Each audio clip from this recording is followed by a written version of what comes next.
अस्सलामुअलैकुम my YouTube family. Tasty dhaba में खुशामदीद। उम्मीद करती हूँ आप सब ठीक ठाक होंगे। अल्लाह पाक हम सबको बरकतों वाले रिज़्क़ से नवाजें, आमीन सुम्मा आमीन। आप लोगों को ये जो कोफ्ता करी नज़र आ रही है, आप लोगों को लग रहा होगा कि ये शायद कीमे के या चिकन के कोफ्ते हैं, लेकिन आप यकीन करें मैंने इन कोफ्तों को बनाने के लिए ना चिकन का, ना दाल का, ना गोश्त का, ना कीमे का, किसी भी चीज़ का इस्तेमाल नहीं किया।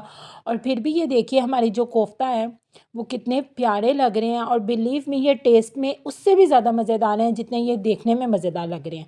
तो मैं आपको बताती हूँ, मैंने ये जो कोफ्ते हैं वो बनाए हैं मूली के साथ, और इतने मज़ेदार हैं कि कोई भी पहचान नहीं पाएगा कि ये मूली के कोफ्ते हैं या कीमे के हैं या गोश्त के हैं। तो चले जी, बिना कोई देरी किए अब हम लोग अपनी रेसिपी का आगाज़ करते हैं। सबसे पहले मैंने यहाँ पे बिस्मिल्लाहिर्रहमानिर्रहीम 1 किलो मूली ले लिया, और उसको मैंने अच्छी तरीके से धो के तो छील के इस तरह क्यूब्स की शक्ल में कटिंग कर लिया। तो अब मैं क्या करूँगी, एक पतीली में तकरीबन 3 गिलास पानी ले लूँगी और उसमें ये क्यूब्स कटी हुई जो मूली है वो शामिल कर दूँगी। और इसे शामिल करने के बाद अब हम इसे करेंगे बॉयल, ताकि ये जो मूली है ना वो बिल्कुल कीमे के टेक्सचर में ना कन्वर्ट हो सके।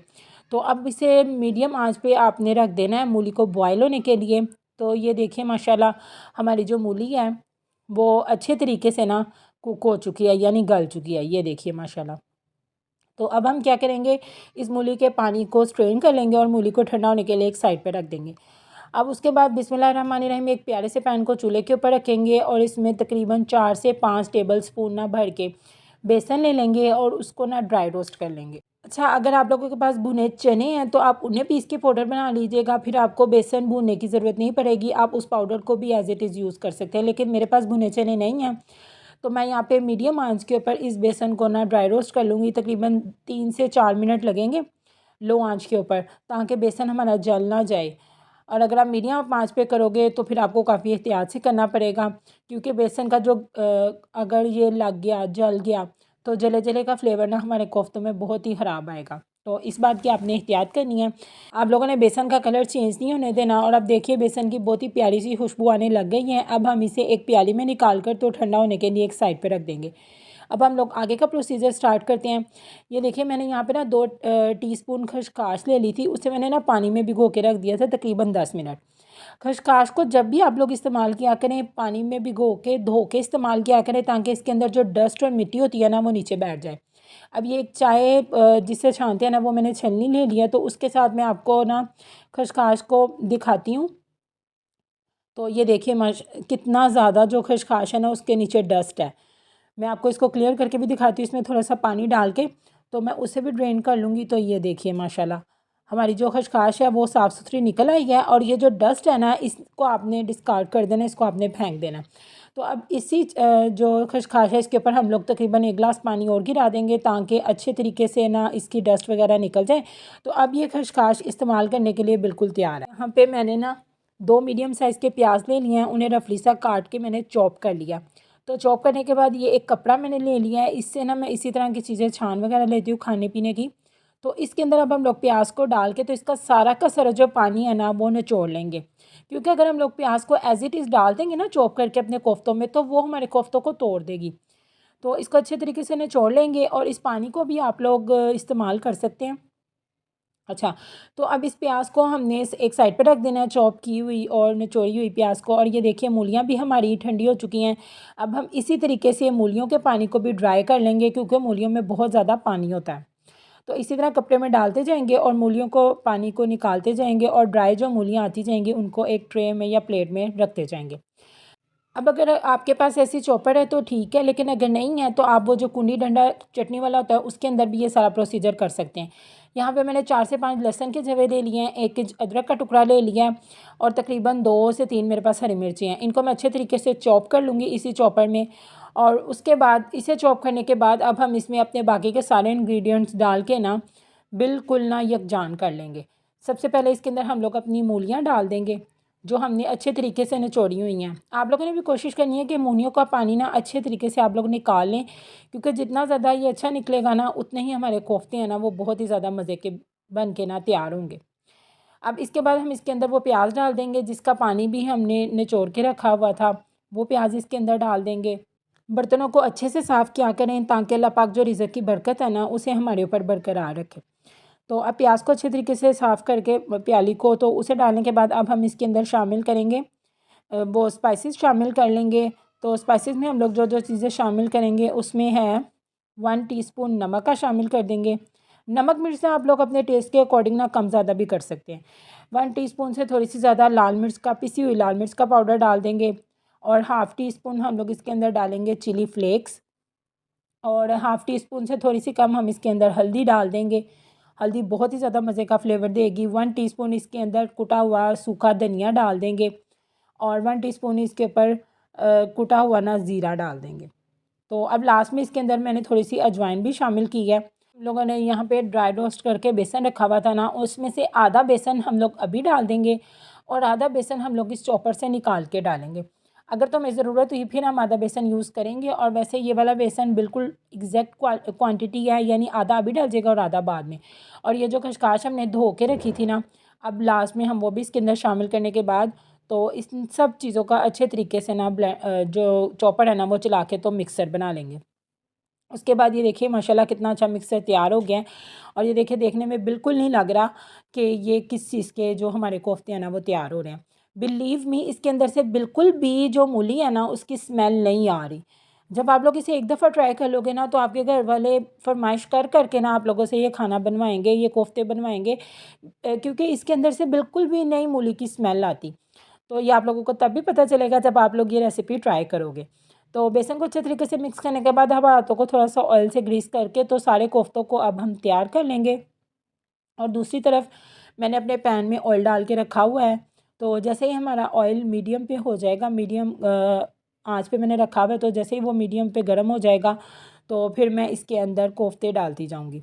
तो ये देखिए माशाल्लाह माशाल्लाह कितने प्यारे हमारे कोफ्ते फ्राई हो रहे हैं। कोई भी देख के नहीं कह सकता कि ये मूली के कोफ्ते हैं। और जैसे ही इसकी एक साइड डन हो जाएगी तो आप लोगों ने इसकी साइड बदल देनी है और लाइट गोल्डन सा कलर आने तक के लिए ना आपने इसे फ्राई कर लेना है। तो ये देखिए माशाल्लाह मैं 2 बैच करके ना अपने सारे के सारे कोफ्तों को ना फ्राई कर लूँगी।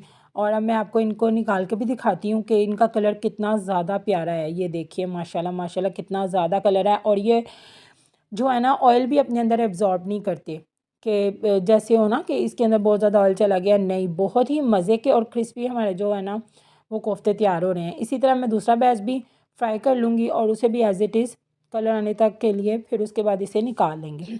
ये देखिए ये हमारे कोफ्ते बिल्कुल सही फ्राई हो गए हैं, इन्हें भी हम निकाल लेंगे और अब इन्हें साइड पे रख देंगे। अब एक प्यारी सी पतीली को चूल्हे के ऊपर रखेंगे और इसमें 1/2 कप ऑयल का डाल देंगे, ग्रेवी तैयार करेंगे अपने कोफ्तों के लिए।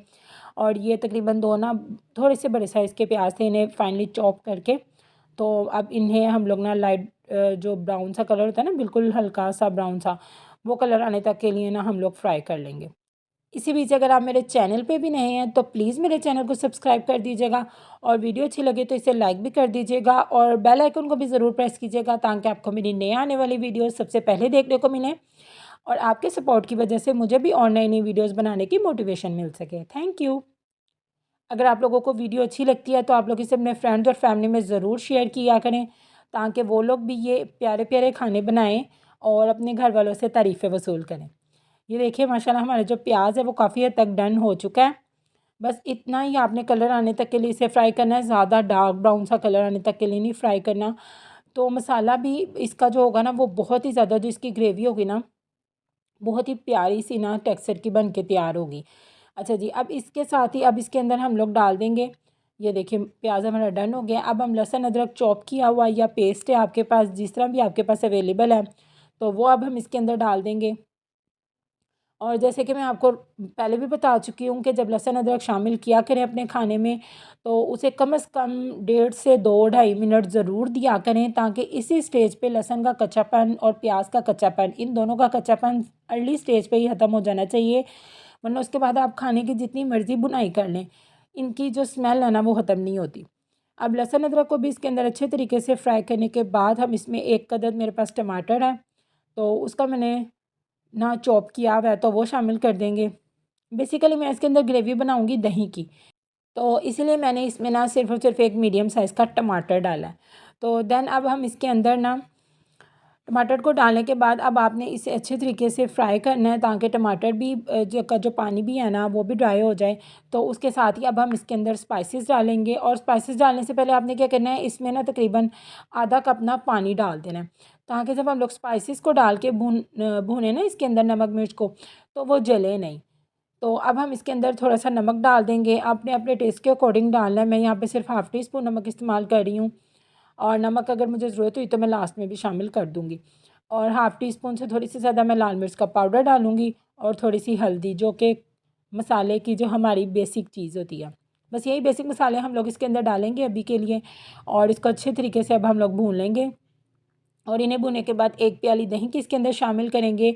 और मैं फिर आपको बताती चलूँ, जब भी कोई वाइट चीज़ खाने में शामिल किया करें, लाइक मक्खन, मलाई, दही, क्रीम, तो बिल्कुल दम वाली आंच करके शामिल किया करें, और उसके बाद जब वो एक दफ़ा अच्छे तरीके से मिक्स हो जाए, फिर आप इसकी तेज़ आंच करके इसकी भुनाई कर दिया करें।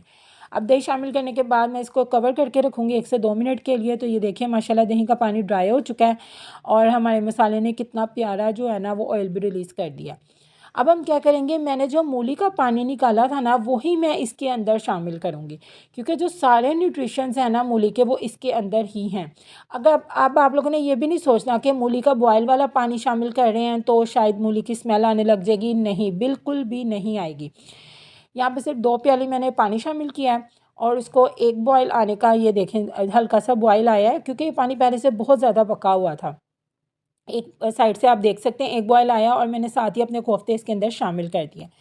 अब कोफ्तों को शामिल करने के बाद देखिए अभी से इसकी लुक कितनी ज़्यादा प्यारी लग रही है।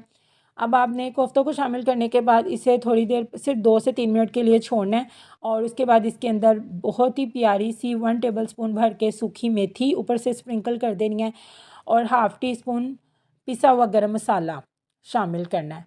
और अगर आपको नमक कम लग रहा है तो इसी स्टेज पे आप वो भी चेक करके डाल सकते हैं। और ये 3 से 4 हरी मिर्चें दरमियान से कट लगा के मैंने शामिल किया, और इसे रख दिया है मैंने दम के ऊपर। अब जैसे ही सिर्फ 1 से 1.5 मिनट के बाद ये देखिए माशाल्लाह फ़ाइनल लुक हमारे कोफ्ते की कितनी ज़्यादा प्यारी लग रही है, इसकी ग्रेवी कितनी ज़्यादा कलरफुल लग रही है, माशाल्लाह माशाल्लाह।